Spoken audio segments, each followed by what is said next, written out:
It's always 3 to 5 years. We want to exit. We're going to exit in 3 to 5 years. And then the return will be amazing.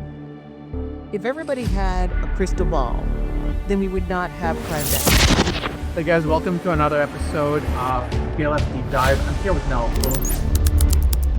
My specialty is mergers and acquisitions and buy, sell. Say what I see from a lawyer's side, which is it's becoming very difficult to advise clients. Hey guys, welcome to another episode of PLF Deep Dive. I'm here with Nella Bloom. We're going to land up talking about small business deals and specifically how do you buy, sell businesses and what this means in the life sciences and with the new wave of people quitting jobs or being laid off, what that means. But before we start, Nella, tell us about yourself. Well, thanks for having me on, Darshan. I really appreciate it. I'm Nella. I'm the managing member of Bloom and Bloom. We are a law firm based in Philadelphia. There are only two of us, so we are small and nimble. We practice law in Pennsylvania, New Jersey, and Delaware, and my specialty is primarily mergers and acquisitions and buy sell, but I also act as a fractional general counsel for smaller businesses. I help people start up businesses, I help them wind down their businesses, and I do a little bit of creditor side corporate bankruptcy as well. Let's start from the absolute beginning. It's a very, very interesting time. People are being laid off. No one's talking about a recession, and yet it feels like a recession. So talk to me about what you're seeing when you talk to people. What does that environment feel like to you as a small business lawyer? It's a very tough environment to advise clients in. I can tell you that right now. So the things that I see from a lawyer side versus the things that I see from other businesses. So first I'll see what I see from a lawyer side, which is it's becoming very difficult to advise clients. Things change really quickly.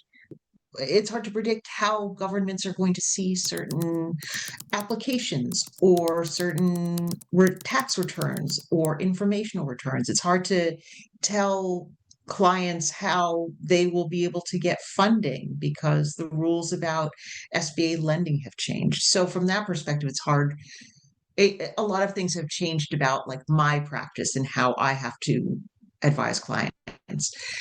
Then on the other side, in terms of what I'm seeing a lot more corporate bankruptcies, especially large corporate bankruptcies. I'm seeing a lot more layoffs of skilled workers and experts in their fields. I've seen a lot more people who call me and say, I have been laid off from this large company.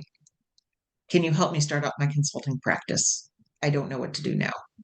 Tell me a little bit now, because you mentioned a few seconds ago that companies are laying off these workers. They're almost retooling. And you are seeing these corporate bankruptcies, which means one of two things happen. Either the company's being sold or the company's just shutting down. There's a third option as well. There's the shutdown, there's the sale, and then there is the rising from its ashes, the retooling. Purchase side of this, in that companies are now coming in and saying, we want to buy you because you may be sleeker, you may be exactly what we're looking for. What are these PE companies looking for? Do you end up representing them, or do you end up representing the seller? And what are the trends you're seeing? I usually come in representing the sellers of these smaller businesses that are going to be strategic acquisitions for private equity firms. That tends to be where my clients are. And I've seen a lot of interesting stuff. It's a really interesting business, private equity, because it has a very simple goal. And the simple goal is let's make a lot of money. It's not a bad goal. So if I am the seller and my goal for my owner operated company is I want to make my mark. I want to sell to someone who's going to help me sustain my mark and grow it. I want to leave this business in a better position than when I started it. And I think that this acquisition is going to do that, right? So that is potentially the goal of the seller. So there is an inherent disconnect between the owner operator seller and the private equity firm. That's one thing that I see. Another thing I see is that owner operators really get swept up in the enthusiasm of it all. And the enthusiasm is really it's so infectious because they have seen projections and they have talked to the owners, and the owners are saying these wonderful things. You will get in exchange maybe a little bit of cash, maybe not, maybe none, but you will get stock in this overall enterprise. And that's going to be so valuable because we want to exit in 3 to 5 years. It's always 3 to 5 years. We want to exit, we're going to exit in 3 to 5 years. And then the return will be amazing. If everybody had a crystal ball, then we would not have private equity firms, right? Everyone would know whether or not that was true. It's interesting because when I talk to the PE companies, they're going, we're always looking for synergies. We're always looking to go, how does 1 + 1 equal to 3 at least, if not 5, if not 7?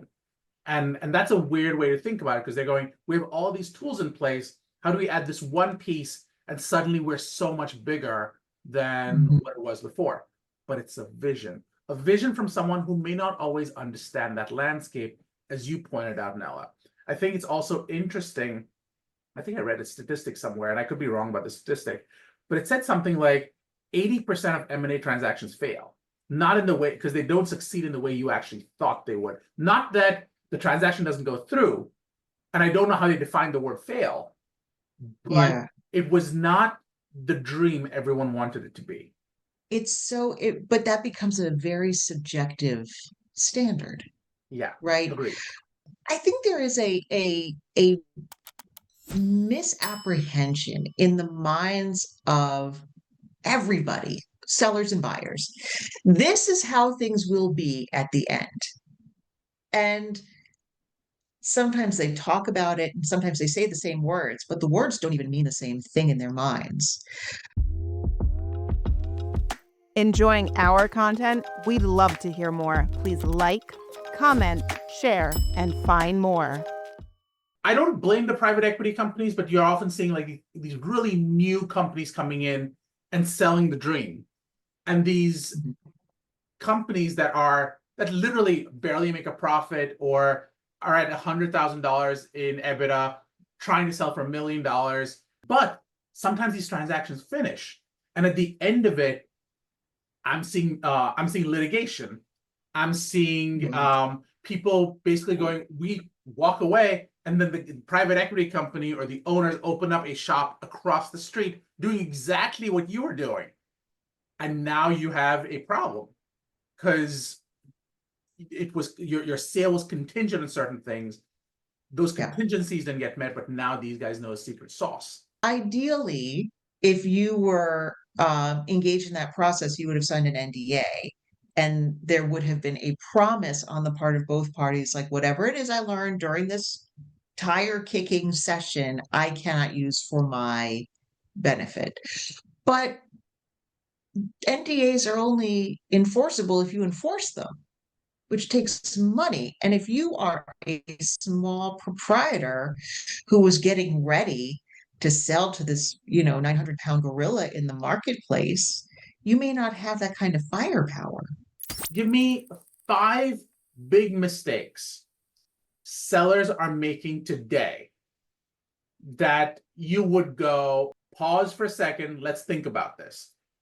I love a cash deal where everybody shakes hands and goes home. That is my favorite. And I think that if you have a deal where someone is paying over time contingent on certain factors, that is for me a huge flag. Payment over time based on metrics that I hate to see that.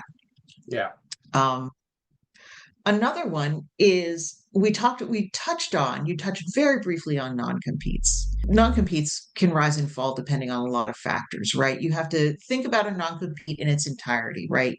If it's reasonable in terms of duration and geography, given what the business is, okay. But how long is too long? How wide is too wide? Like if you are the only ocular surgeon who treats infants in the entire Eastern Seaboard. Maybe you have a really strong, like not a huge non-compete. Yeah, go for it. You don't want someone stealing that surgeon. That's really huge. And I'm seeing non-competes for stylists. Everybody's got hair. Or everybody at one point had hair, you know? Right. So so it might be that a non-compete for 6 months in a 5-mile radius is enough that you're not going to have any clients follow you because everybody needs haircuts. They might need them more often than 6 months. The federal government's saying, how can you prevent him from practicing? He's the only doctor. Your non-compete cannot tie up the only doctor. And that's the rub. Find related podcasts below.